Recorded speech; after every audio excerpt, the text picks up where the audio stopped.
वो चाहता था कि इवान अपने पास्ट की सारी मेमोरीज को याद करने की कोशिश करे। इवान को मजबूरी में ये करना ही पड़ता है, और जब वो उन सारी चीजों को देख रहा था तो उसे धीरे धीरे कुछ विजन्स आते हैं। ये विजन्स एकदम एंशिएंट टाइम के थे, लेकिन कुछ क्लियर नहीं दिखाई दे रहा होता। इवान के तो सर में दर्द होने लगा था, लेकिन फिर भी उसे ट्राई तो करना ही पड़ेगा। पर तभी अचानक उस फैसिलिटी को पूरी तरीके से तोड़ते हुए एक कार अंदर घुस जाती है। उस कार के अंदर तो नोरा नाम की एक लेडी मौजूद थी जो इवान की मदद करने आई होती है। उसने तो इवान को आजाद किया और अपनी कार में बिठाकर वहाँ से दूर जाने लगी। बैथरस्ट और उसके सारे साथी भी उनका पीछा करने लगते हैं, क्योंकि ये उनके लिए इम्पोर्टेंट था। अब ये किस चीज से रिलेटेड है ये तो हमें कुछ देर में पता चल ही जाएगा। लेकिन अब उन दोनों के बीच एक भयंकर कार शोडाउन होता है, जो कि पूरी तरीके से आसपास की चीजें तबाह कर दे रहे थे। लेकिन अच्छी बात तो ये थी कि नोरा अपनी एडवांस कार की मदद से इवान को सेफ में लेकर वहाँ से दूर निकल जाती है। बैथरस्ट तो पीछे ही रह गया था। नोरा यहाँ पर इवान को एक फैसिलिटी में लेकर आ जाती है, जहाँ पर उनका एक प्राइवेट प्लेन मौजूद था, यानी कि नोरा यहाँ से कहीं दूर जाने वाली है। नोरा तो अब यहाँ इवान को बताने लगी कि तुम जो विजन्स देखते हो और जिसे की ड्रीम समझते हो, दरअसल वो तुम्हारी पास्ट लाइफ की मेमोरीज हैं, जो तुम फिलहाल के लिए भूल चुके हो। और जो फाइटिंग स्किल्स तुम्हें इतनी अच्छी तरीके से आती है, वो तुम्हारी प्रीवियस लाइफ से इस लाइफ में ट्रांसफर हुई थी। पर नोरा यहाँ पर इवान को कहती है कि अगर तुम्हें रियलिटी पता करनी है तो मेरे साथ चलना पड़ेगा। इवान के पास तो यहाँ कोई और रास्ता ही नहीं था, क्योंकि सिटी में तो चारों तरफ पुलिस ऑफिसर्स उसे ढूंढ रहे होते हैं और वो ड्रग डीलर भी उसकी जान लेने के पीछे पड़ा था। इसीलिए इवान ने नोरा का प्रपोजल एक्सेप्ट किया और उसके साथ प्लेन में बैठकर कहीं दूर निकल गया। नोरा यहाँ पर इवान को प्लेन के अंदर सब कुछ धीरे धीरे बताती है कि किस तरीके से हम सभी को इन्फिनाइट कहा जाता है, यानी कि हम ऐसे इंसान हैं जिनकी मेमोरीज कभी भी मरती नहीं, जो एक जनरेशन से दूसरे जनरेशन में ट्रांसफर हो जाती थी। और ऐसे इन्फिनाइट के लोग पूरी दुनिया में बहुत ही ज्यादा कम है। लेकिन इस पूरे इन्फिनाइट ग्रुप में 2 ग्रुप्स बढ़ चुके थे। इवान और नोरा जिस टीम से बिलोंग करते हैं उनका नाम बिलीवर्स हुआ करता था। हालांकि इवान का दिमाग खराब हो रहा होता है ये सारी चीजें सुनकर, क्योंकि उसने कभी एक्सपेक्ट ही नहीं किया था कि पास्ट लाइफ की चीजें रियल में होती है कि नहीं। अब नोरा सीधा इवान को एक बहुत ही बड़ी हेडक्वार्टर में लेकर आ जाती है, जो कि बिलीवर्स का हुआ करता था। यानी कि बिलीवर्स ग्रुप के सारे इन्फिनाइट लोग यहाँ पर अपनी ट्रेनिंग किया करते और अपने अपोजिशन ग्रुप को टक्कर देने के लिए हर मुमकिन कोशिश करते। नोरा जब इवान को फैसिलिटी के अंदर लेकर आती है तब वो उसे एक फोटो दिखा रही थी। वो कहती है कि पिछले जन्म में मैं लियोना और मेरा बॉयफ्रेंड एबल था, और तुम जिसके री इनकारनेट हो उसका नाम ट्रेडवे होता है। दरअसल ये वही लड़का था जिसे कि हमने कहानी की शुरुआत में देखा है, यानी कि ट्रेडवे का ही दूसरा जन्म हुआ और वो इवान बन चुका है। और यही रीजन था कि इवान को काफी अच्छी फाइटिंग स्किल्स आती है, क्योंकि ट्रेडवे को आती थी, यानी कि उसकी स्किल्स पूरी तरीके से दूसरे जनरेशन में ट्रांसफर हो चुकी हैं। लेकिन सिर्फ इवान अपने पास्ट लाइफ के बारे में ज्यादा कुछ जानता नहीं।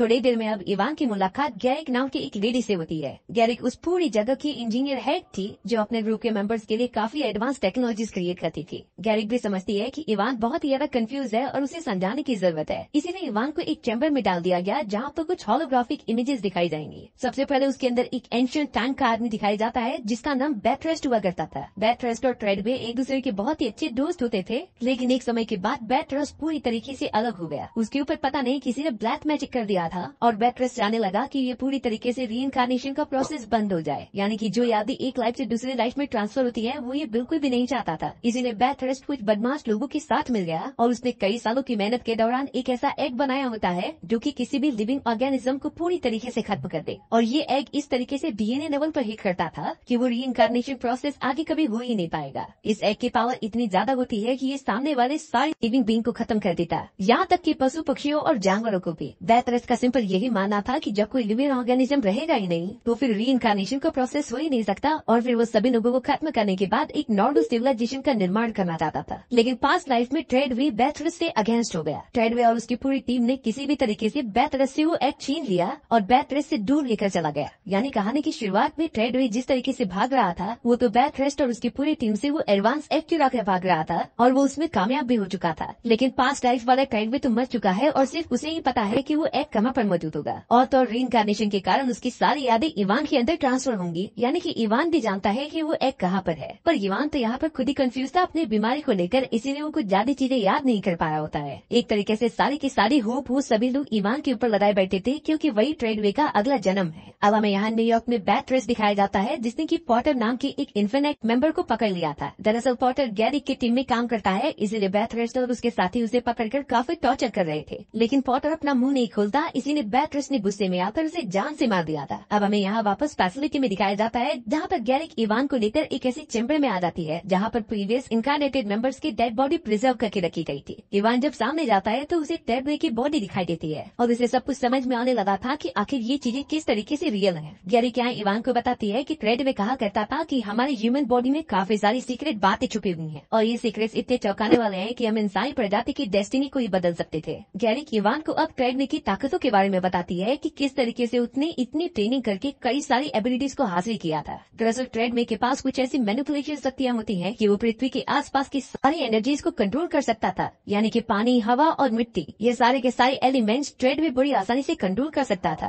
और अब गैरिक यही एक्सपेक्ट कर रही है कि बैटरेस की वो सारी एबिलिटीज इवान के बॉडी में भी ट्रांसफर हो जाए। इसके लिए इवान को कड़ी ट्रेनिंग करनी होगी और अपनी एबिलिटीज को जानना होगा। अगर एक बार सारी मेमोरीज इवान याद कर लेगा तो उसके पास एबिलिटी भी ऑटोमेटिकली आ जाएंगी। और अगर इवान उनका साथ नहीं देगा तो बैटरेस किसी भी तरीके से उस एग को पाकर पूरी इंसानी प्रजाति को ही खत्म कर सकता था। इसलिए अब इवान के पास कोई ऑप्शन न बचने के कारण वो चला जाता है डीप ट्रेनिंग करने के लिए। गैरिक तो अपनी एडवांस टेक्नोलॉजी की मदद से इवान को काफी अच्छी ट्रेनिंग प्रोवाइड भी करती है। और इन्हीं सारी ट्रेनिंग के बीच इवान को कुछ याद आ रहा था अपने पास्ट लाइफ के बारे में। वो तो टेड वे यानी कि खुद के पास्ट लाइफ के फाइटिंग सीन को इमेजिन करता है। हालांकि ये सारी चीजें एकदम धुंधली दिखाई दे रही थी, इसीलिए वो प्रॉपरली कुछ कंक्लूड नहीं कर पा रहा होता। इवान अब पीछे नहीं हटने वाला और वो लगातार अपनी ट्रेनिंग को कंटिन्यू करता ही जाता है। इवान तो यहाँ अपने उस दिन की ट्रेनिंग खत्म करने के बाद सीधा एक चैम्बर में चला जाता है जहाँ कुविक नाम का एक इंजीनियर बैटरेस के एक वेपन को डीकोड करने की कोशिश कर रहा था। इतनी ज्यादा रिसर्च करने के बाद कुविक इवान को उस गन की स्पेशलिटी बताता है कि किस तरीके से बैटरेस अपनी इस वेपन की मदद से लोगों को जान से मारने के लिए यूज करता है। दरअसल इस बुलेट के अंदर ऐसी प्रॉपर्टीज थी कि जब भी किसी इन्फिनाइट मेंबर को इसे मारा जाए तो वो उसकी पूरी कॉन्शियसनेस अपने अंदर एब्जॉर्ब कर लेता था और ये कॉन्शियसनेस सीधा स्टोर हो जाती थी एक मेमोरी के अंदर। यही रीजन था कि गोली लगने के बाद वो रीइंकार्नेटेड मेंबर वापस कभी भी नेक्स्ट जनरेशन में नहीं जा पाता था। बैटरेस ने अपने इस वेपन की मदद से कई सारे लोगों की जाने दी होती है और वो आगे करता भी रहेगा। कोई भी इवान से कहता है कि बस तुम्हें किसी भी हालत में उस एग को ढूंढना है अपनी सारी मेमोरीज याद करके, क्योंकि वही एक लास्ट ऑप्शन है। इवान अब सीधा नूरा के पास चला जाता है जो कि बैठकर अपने ध्यान लगा रही थी और अपने मेमोरीज को स्ट्रॉन्ग कर रही थी। इवान जब नूरा के वॉल्स पर देखता है तो उसके ऊपर कई सारी फोटोज लगी हुई थी जो उसके पुराने लाइफ की होती है। नूरा बता रही थी कि पास्ट लाइफ में मेरा नाम लियोना था और मेरा बॉयफ्रेंड एबल मेरे साथ रहा करता। इवान ने पूछ लिया कि आखिरकार अब वो कहाँ पर है। तब जाकर लियोना बताती है कि अब तक जितने भी हमारे रीइंकार्नेशन हुए हैं हम दोनों एक साथ आकर मिलते ही थे एक सीक्रेट जगह पर, लेकिन लास्ट वाले लाइफ में बैटरेस के लोगों ने मेरे बॉयफ्रेंड को अपने एडवांस गन से मारकर उसके रीइंकार्नेशन को रोक दिया। ये एक तरीके से हम इन्फिनाइट मेंबर के लिए हमेशा के लिए मृत्यु की जैसा होता है और ये रीजन था कि हमें किसी भी हालत में बैटरेस को रोकना ही होगा। साथ ही साथ नूरा ये बता रही थी कि हम सभी को अपने यंग एज तक आते आते पुराने लाइफ की सारी बातें याद आ जाती है। इवान जब यंग होता है तो उसे ऑटिज्म नाम की एक बहुत ही खतरनाक बीमारी हो गई और इसी बीमारी की वजह से वो अपनी यादें गेन कर ही नहीं पाया। अब इवान को भी अपने रोल का पता चल जाता है, इसीलिए वो बहुत ही ज्यादा मेहनत करने के लिए मेमोरी बिल्डिंग एक्सरसाइज करने चला गया। इवान तो वो समय याद कर रहा होता है जब उसका पास्ट वाला रीइंकार्नेशन यानी कि ट्रेड वे अपने दुश्मन से फाइट कर रहा था। धीरे धीरे उसकी मेमोरीज याद आने स्टार्ट हो गई थी, लेकिन अचानक मशीन खराब हो जाती है और अगर ये मशीन खराब हो गई तो इवान अपनी मेमोरी को वापस कभी नहीं दे पाएगा और फिर उन लोगों को एग के बारे में नहीं पता चल पाएगा जिसे कि पुराने वाले इवान के रीइंकार्नेशन ने छुपाया था। तब जाकर गैरिक नूरा को आर्टिसन नाम के एक आदमी के बारे में बताती है। उसके पास एक ऐसी एडवांस मशीन है जिससे कि मेमोरी गेटअप करने में काफी ज्यादा आसानी होती थी। इसीलिए गैरिक नूरा को कहती है कि तुम इवान को जल्द से जल्द आर्टिसन नाम के उस आदमी के पास लेकर चले जाओ जहाँ न्यूयॉर्क के अंदर बैटरेस्ट अपनी पूरी आर्मी को जमा कर रहा था, क्योंकि उसे पता चल चुका होता है कि इवान की मेमोरी धीरे धीरे वापस आ रही है। इसीलिए उसने अपने कई सारे सोल्जर्स को उनकी फैसिलिटी पर हमला करने के लिए भेज दिया। जल्द से जल्द बैटरेस्ट के सोल्जर्स उड़ते हुए उस फैसिलिटी के अंदर घुस जाते हैं और वहाँ पर लगातार फायरिंग करने लगते हैं। उन लोगों ने तो कई सारी इन्फिनाइट मेंबर को जान से मार दिया था और आधे लोगों को बंदी बना लिया होता है जिससे पूछताछ की जा रही थी। बैटरेस्ट गैरिक से साफ साफ पूछता है कि आखिरकार वो इवान को कहाँ पर लेकर गए हैं। यहाँ हमें पता चला कि बैटरेस्ट और गैरिक अपने पास्ट लाइफ में लवर्स हुआ करते थे, लेकिन अब ग्रुप्स अलग होने के कारण वो पूरी तरीके से एक दूसरे के दुश्मन है। गैरिक तो यहाँ पर बिल्कुल भी नहीं बताती कि इवान की लोकेशन क्या है। वहीं दूसरी तरफ हम इवान, नूरा और बाकी मेंबर्स को देखते हैं जो सीधा ट्रेवल करते हुए कैसीनो के बैक साइड में आर्टिसन के पास आ चुके थे। आर्टिसन एक बहुत ही स्मार्ट वैज्ञानिक होता है जो कि इंसानों के दिमाग और उनकी बॉडी के ऊपर काम किया करता था। उसने तो कई सारी बीमारियों को एक ही बार में ठीक किया होता है अपनी एडवांस टेक्नोलॉजी की मदद से। जब नूरा यहाँ पर आर्टिसन के पास पहुंचकर उसे सारी बातें बताती है तो आर्टिसन ने उनकी मदद करने के लिए मना कर दिया था, क्योंकि ट्रेड वे जो इवान का पिछला इंकारनेशन होता है उसने प्रीवियस लाइफ में आर्टिसन की जान ले ली थी और अब भला आर्टिसन अपने दुश्मन की मदद क्यों करेगा। लेकिन नोरा उसे समझाती है कि अगर इवान की यादें वापस नहीं आई तो बैटरेस्ट अपने एडवांस एग की मदद से पूरे लोगों को जलाकर राख कर देगा और इसमें तुम्हारी भी जान चली जाएगी। ये सारी बातें सुनने के बाद ही आर्टिसन उनकी मदद करने के लिए रेडी हो जाता है। उसने सबसे पहले इवान को एक चैम्बर के अंदर डाल दिया जिसके अंदर वो उसे नियर डेथ एक्सपीरियंस कराने वाला था, यानी कि इवान एकदम मरने की हालत में होगा और उसी समय उसके पुराने वाली लाइफ की सारी मेमोरीज उसके आंखों के सामने फ्लैश होंगी। ये बहुत ही ज्यादा अच्छी टेक्निक थी आर्टिसन द्वारा, लेकिन इसमें उतना खतरा भी था क्योंकि उस चैम्बर के अंदर पूरा पानी भर दिया जाने वाला था जिसमें थोड़ी सी गलती होने पर इवान की जान जाना पक्का था। लेकिन उन सभी को ये रिस्क लेना ही पड़ेगा, इसलिए इवान को अब उस चैम्बर के अंदर डालकर एक्टिवेट कर दिया जाता है। थोड़े समय के लिए इवान पूरी तरीके से पानी के अंदर था और वो धीरे धीरे अपनी मेमोरीज को याद कर रहा होता है, लेकिन पानी के अंदर सांस ना ले पाने के कारण उसकी बॉडी जवाब देने लगी थी।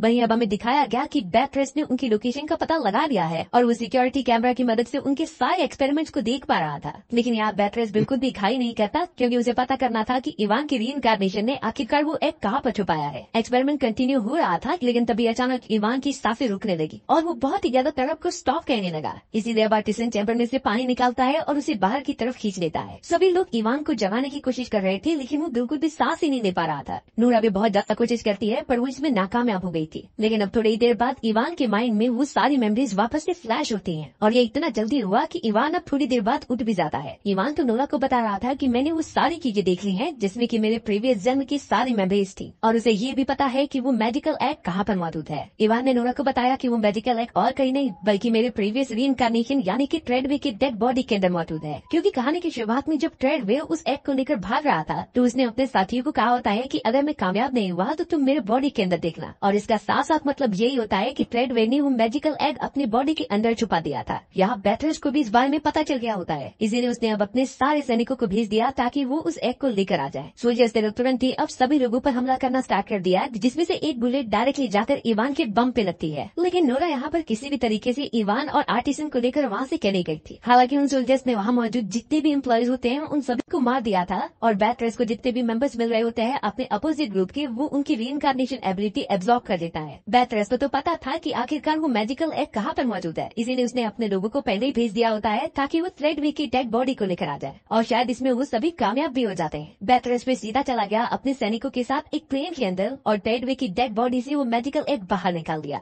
इस एग को देखकर वो बहुत ज्यादा खुश होता है और अपने प्लान को आगे बढ़ाता है, जिसके अंदर वो इसी एग की मदद से चारों तरफ हमला करेगा, यानी कि वो उस एग के एबिलिटी को बॉम्ब की मदद से बढ़ाने वाला है और एक प्लेन की मदद से चारों तरफ फैला देगा। इसी प्लान के अंदर अब वो सारे लोग लग जाते हैं। इवान तो गोली लगने के बाद काफी ज्यादा अनकॉन्शियस हालत में था, जिसकी हेल्प आर्टिसन करता है, लेकिन इवान को कहीं भी नोरा दिखाई नहीं दे रही होती। तब आर्टिसन ने कहा कि नोरा तो अकेले ही उन सारे लोगों को रोकने के लिए गई है और शायद उसकी जान खतरे में भी हो सकती है। वहीं अब हमें नोरा दिखाई जाती है जो स्नाइपर को सेट कर रही थी ताकि वो बैथरेस को जान से मार दे। हालांकि उसने निशाना तो एकदम परफेक्ट लगाया था, लेकिन बैथरेस उसे तुरंत ही बच जाता है। बैथरेस ने भी अब अपने ऑटोमेटिकली चलने वाले एडवांस ड्रोन्स को भेज दिया था जो डायरेक्टली जाकर नोरा को जान से मार दे। नोरा उनसे बहुत ही बहादुरी से लड़ती है और एक एक ड्रोन को डिस्ट्रॉय करती है, पर उनकी संख्या काफी ज्यादा होने के कारण वो बहुत कमजोर हो चुकी थी। लेकिन इवान और आर्टिसन उसे अकेले कैसे लड़ने दे सकते थे। वो दोनों तो एक हेलीकॉप्टर लेके आ जाते हैं और नोरा को बचाते हुए आगे बढ़ने लगते हैं। इवान भी अब पूरे तरीके से रेडी हो चुका था और सामने आने वाले सारे सोल्जर्स को वो पलटवार करता है। बैथरेस के मेन बेस कैंप पर तो और भी ज्यादा सोल्जर्स थे जो कि उन दोनों पर हमला कर रहे होते हैं। यहाँ पर नोरा ने इवान से कहा कि मैं सिर्फ उस एग को डिस्ट्रॉय नहीं करना चाहती, बल्कि मैं उन सारे मेमोरीज को भी ओपन करना चाहती हूँ जिसके अंदर बैथरेस ने इतने सारे लोगों की रीइंकार्नेशन कॉन्शियसनेस छुपा कर रखी है, और उसी में से एक एबल की होगी जो नोरा का बॉयफ्रेंड था।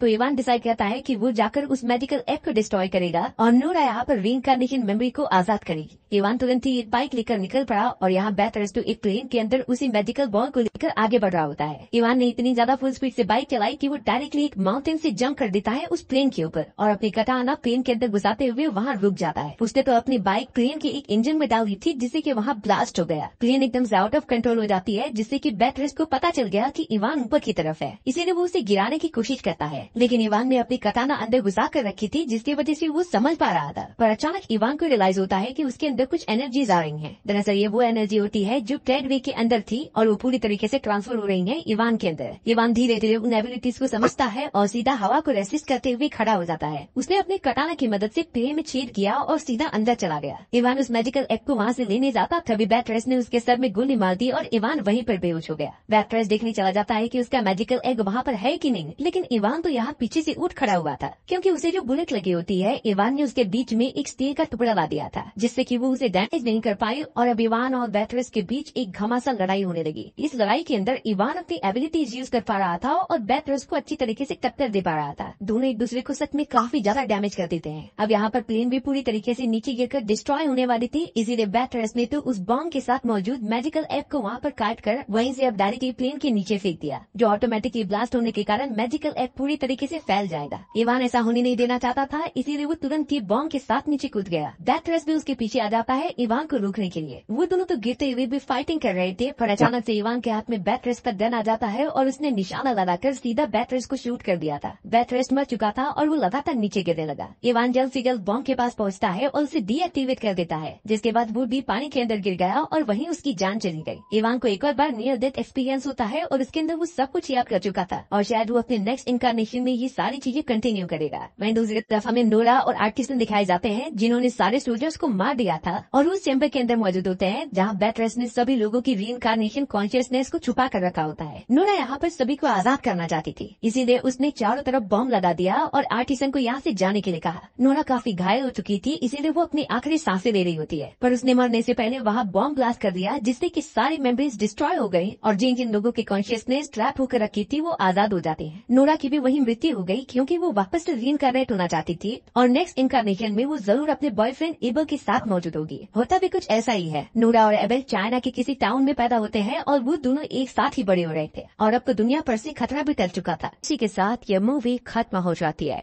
दोस्तों, आपको ये वीडियो कैसी लगी कमेंट सेक्शन में जरूर बताएं। वीडियो अच्छी लगी हो तो लाइक और शेयर करके चैनल को सब्सक्राइब करें, बेल आइकॉन प्रेस करें।